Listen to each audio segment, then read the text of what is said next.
दिल्ली की सीएम रेखा गुप्ता ने पेश किया बजट। 1 लाख करोड़ रुपए का बजट प्रस्तावित। सीएम ने कहा दिल्ली को विकसित बनाने वाला बजट। कि इस बार का दिल्ली सरकार का बजट ऐतिहासिक है। 1 लाख करोड़ रुपए का प्रस्तावित किया गया है। 1 लाख करोड़ रुपए का बजट प्रस्तावित किया गया। 1 लाख करोड़ रुपए का बजट। सीएम रेखा गुप्ता ने पिछली सरकार पर साधा निशाना। कहा पिछली सरकारों ने राजस्व नहीं बढ़ाया, राजनीतिक कारणों से हर योजना को रोका। कि अगर पिछली सरकार ने दिल्ली में केंद्र सरकार की योजनाओं को मात्र राजनीतिक कारणों से यदि रोका ना होता तो शहर में स्वास्थ्य की, शहरी आवास, पानी, सीवर आदि विकास कार्यों में पैसों की कभी कमी नहीं होती, कभी कमी नहीं होती। सीएम रेखा गुप्ता ने अपने भाषण में आप पर साधा निशाना। कहा पिछली सरकार ने दिल्ली का बुनियादी ढांचा ध्वस्त किया। कि पिछले 10 सालों में विकास के हर पैमाने पे दिल्ली फिसलती गई, लगातार फिसलती गई। जर्जर सड़कें, दूषित यमुना। ये समझ में आता है कि पिछली सरकार के शासन और नीतियां जो थी उसके कारण से दिल्ली की जनता कितनी त्रस्त रही। दिल्ली के बजट को बीजेपी नेता सूर्य प्रकाश खत्री ने बताया आम हित का बजट। कहा घोषणा पत्र में जो बात लिखी वो सब पूरी होंगी। हमारा बजट आ रहा है, ये 27 साल के बाद दिल्ली की जनता को, दिल्ली के हर वर्ग को ध्यान में रखते हुए ये बजट बनाया गया है और आपको ये बजट देखने के बाद हर वर्ग में खुशी की लहर दौड़ेगी। ईद के मौके पर गरीब मुसलमानों को सौगात देगी मोदी सरकार। 32 लाख मुसलमानों को मिलेगा तोहफा। ईद के मौके पर गरीब मुसलमान को सौगातें, मोदी के नाम से तोहफा देने पर सपा नेता फखरुल हसन का बयान। कहा मोदी की योजना से सपा हैरान, ये योजना एक दिखावा है और वोट बैंक की राजनीति है। भाजपा की सौगात मोदी योजना एक दिखावा है, वोट बैंक की राजनीति, भाजपा का दोहरा चरित्र है। और ये योजना इसलिए लेके आई गई है क्योंकि जो मुस्लिम संगठन है वो लगातार भारतीय जनता पार्टी के सहयोगी दलों का विरोध कर रहे हैं। तो समाजवादी पार्टी समझती है सौगात मोदी योजना एक दिखावा है, वोट बैंक की राजनीति। आज रायबरेली के दौरे पर सीएम योगी अटल आवासीय विद्यालय का करेंगे उद्घाटन। महाकुंभ के सफल आयोजन पर अभियान चलाएगी सरकार। सपा सांसद रामजी लाल सुमन के बयान पर हरिद्वार में संतों में नाराजगी। पुतला जलाकर जताया विरोध। सांसद ने राणा सांगा पर की थी विवादित टिप्पणी। बिहार में पोस्टर वॉर। राज्य की पूर्व सीएम राबड़ी देवी के आवास के बाहर लगे बैनर। एनआरसी और वक्फ कानून को लेकर नीतीश कुमार पर साधा गया निशाना। करनी सेना के कार्यकर्ताओं ने किया सपा सांसद रामजी लाल सुमन के बयान का विरोध। सपा सांसद का मुंह काला करने की धमकी दी। ओडिशा में बीजेडी ने विधानसभा के बाहर किया प्रदर्शन। जाति जनगणना, शिक्षा और सार्वजनिक रोजगार में ओबीसी के लिए आरक्षण की मांग को लेकर विरोध। राज्यसभा के सभापति ने जस्टिस वर्मा के मुद्दे पर बुलाई बैठक। शाम 4:30 बजे होगी बैठक। सभी दलों के नेता रहेंगे मौजूद। उत्तराखंड के काला डूंगी में 3 अवैध मदरसे सील। कार्रवाई में स्थानीय लोगों में मचा हड़कंप। बच्चों से उर्दू पढ़ाते हैं अपना। उर्दू पढ़ाते हैं और हिंदी, इंग्लिश, गणित ऐसा कुछ हमने कोई नहीं रखा ना, खाली उर्दू ही का रखा हमने। अच्छा, सिर्फ उर्दू शिक्षक है यहाँ पर। ये अपने लोग नमाज पढ़ते हैं, बाहर का कोई नहीं। संभल सांसद बर्क से पुलिस की पूछताछ संभव। हिंसा केस में पूछताछ करना चाहती है पुलिस, सूत्रों के हवाले से खबर।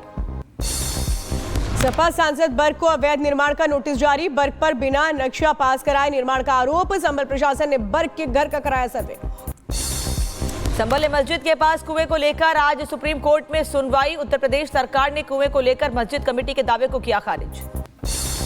संभल में नेजा मेले पर रोक लगने के बाद पसरा सन्नाटा। चप्पे चप्पे पर तैनात यूपी पुलिस के जवान। आज से ही नेजा मेले की होनी थी शुरुआत। उत्तर प्रदेश के औरैया से भी मेरठ के सौरभ राजपूत हत्याकांड जैसा मामला सामने आया है। प्रेमी के साथ मिलकर पत्नी ने पति की बेरहमी से हत्या कर दी। 14 दिन पहले दोनों की शादी हुई थी। पुलिस ने दोनों आरोपियों को गिरफ्तार किया। औरैया में दिलीप हत्याकांड पर एसपी का बयान। कहा मृतक दिलीप की प्रॉपर्टी हड़पना चाहती थी प्रगति। साजिश के तहत घटना को दिया गया अंजाम। प्राइमरी मोटिव ये था कि शादी के बाद अगर पति का देहांत हो जाता है तो उनका जो संपत्ति है, जो उनके जो हिस्सा है प्रॉपर्टीज़ में, वो मिल जाता है और वो मिलने के बाद अपना प्रेमी के साथ सुकून से एक जीवन जी सकता है। तो इसी को लेके उन्होंने पूरा प्लानिंग किया और ये घटना घटी। औरैया में पति की बेरहमी से हत्या पर परिवार का बयान सामने आया है। कहा कि दिलीप नहीं समझ पाया प्रगति का षड्यंत्र। आरोपी प्रगति ने पैसे के लालच में शादी की थी। मेरठ में सौरभ हत्याकांड के आरोपी साहिल और मुस्कान का एक और वीडियो आया सामने। हत्या के बाद कसोल में होली मनाते नजर आए दोनों। जम्मू कश्मीर के कठुआ में सेना का सर्च ऑपरेशन जारी। आतंकियों की तलाश में सेना चला रही अभियान। जम्मू कश्मीर के कठुआ में सुरक्षा बलों ने बरामद किए 2 ग्रेनेड। सर्च ऑपरेशन के दौरान भारी मात्रा में हथियार बरामद। यूएन के मंच पर जम्मू कश्मीर के मुद्दे को लेकर भारत ने पाकिस्तान को लगाई फटकार। कहा आतंकवाद को बढ़ावा देता है पाकिस्तान। साथ ही कहा जम्मू कश्मीर भारत का अभिन्न अंग है और रहेगा। जम्मू कश्मीर के राजौरी में पीर पंजाल रेंज के साथ साथ बुंधल महोर गोल हाईवे सड़क पर हुआ निर्माण। बीआरओ ने हाईवे रोड का निर्माण किया। उत्तराखंड में 30 अप्रैल से शुरू होने जा रही चारधाम यात्रा को लेकर व्यवस्था जारी। इस बार पिछली बार से ज्यादा श्रद्धालु आने की उम्मीद। यूपी के कुशीनगर में चोरों के हौसले बुलंद। 2 घरों को बनाया निशाना। पीड़ित ने पुलिस में दर्ज कराई शिकायत। उत्तर प्रदेश के बहराइच में तेज रफ्तार डंपर ने बाइक सवार को मारी टक्कर। 2 बाइक सवार की मौत। परिजनों में मचा कोहराम। बिजनौर में पति के दोस्त की कार से पत्नी को कुचलवाया। साली से प्रेम प्रसंग के चलते हत्या। पुलिस ने आरोपी पति और दोस्त को किया गिरफ्तार।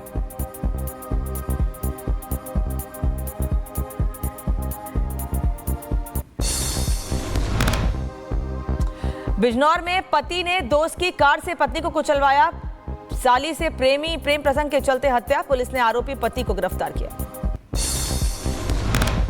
रायबरेली में पुलिस ने चोर को किया गिरफ्तार। आरोपी के पास से ट्रैक्टर ट्रॉली और सरिया बरामद। सीसीटीवी में कैद हुई पूरी वारदात।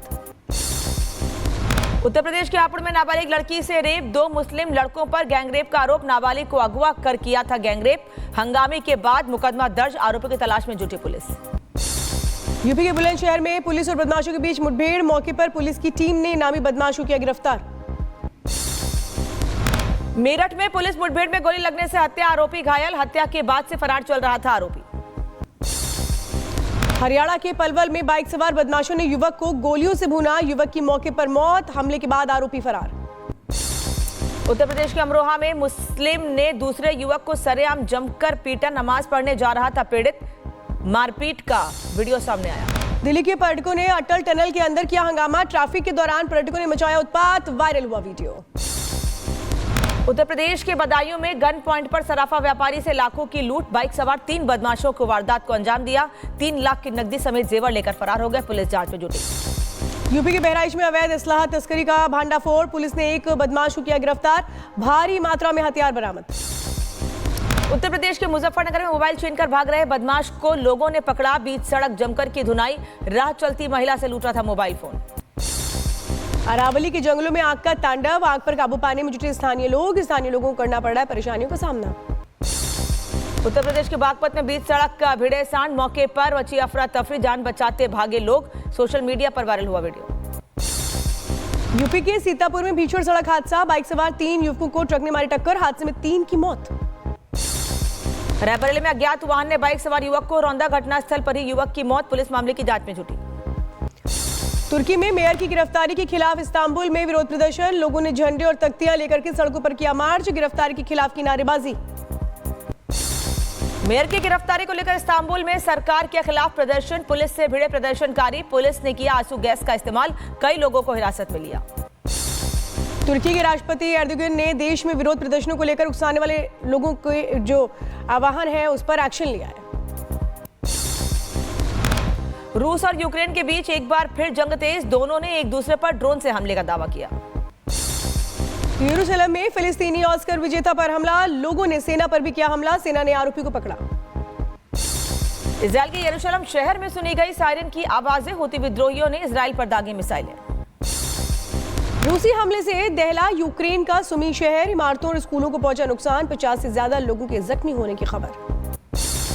रूस ने यूक्रेन के सुमी में किया हमला। बच्चे समेत कई लोग घायल हुए हैं। कई इमारतें भी क्षतिग्रस्त हुई हैं। इजरायली सेना ने हमास के वाहनों पर किया हमला। युद्ध में हमास के आतंकियों ने इन गाड़ियों का किया था इस्तेमाल। रियाद में रूस और अमेरिका के बीच हुई बातचीत। करीब 12 घंटे से ज्यादा समय तक मीटिंग हुई। कई मुद्दों पर बातचीत हुई। ह्यूस्टन के पास पुलिस ने मवेशियों का पीछा किया। यातायात हुआ बाधित। जंगल में घूम रहे 30 से ज्यादा मवेशी।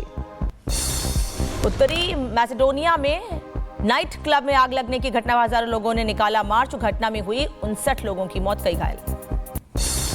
उत्तरी कैरोलिना के जंगलों में लगी आग। हजारों एकड़ जंगल तबाह। इमरजेंसी में लोगों को बाहर निकाला गया। रूस के कई शहरों में भीषण बर्फबारी। घरों, गाड़ियों और पहाड़ों पर कई फुट तक जमी बर्फ हटाने वाली मशीन भी कई फुट तक बर्फ में धंसी। ब्राजील के इंटा पेसिका में बारिश के बाद बाढ़ का कहर। पानी में बहती नजर आई गाड़ी। स्थानीय लोगों को करना पड़ रहा है परेशानियों का सामना। दक्षिण कोरिया में सड़क पर दिखा बड़ा सिंखोल। घटना में एक मोटरसाइकिल सवार की मौत, महिला घायल। 17 घंटे बाद मिला मृतक का शव। अमेरिका के टेक्सास में भयंकर तूफान के बाद गिरे ओले। 83 मील प्रति घंटे की रफ्तार से चली हवाएं। बांग्लादेश में 7 महीने में 140 से ज्यादा गारमेंट्स की फैक्ट्रियां बंद। 1 लाख से ज्यादा लोग बेरोजगार। शेख हसीना के तख्ता पलट के बाद से देश छोड़कर भाग रही हैं कंपनियां। बांग्लादेश क्रिकेट टीम के पूर्व कप्तान तमीम इकबाल को मैच खेलने के दौरान आया हार्ट अटैक। अस्पताल में कराया गया भर्ती।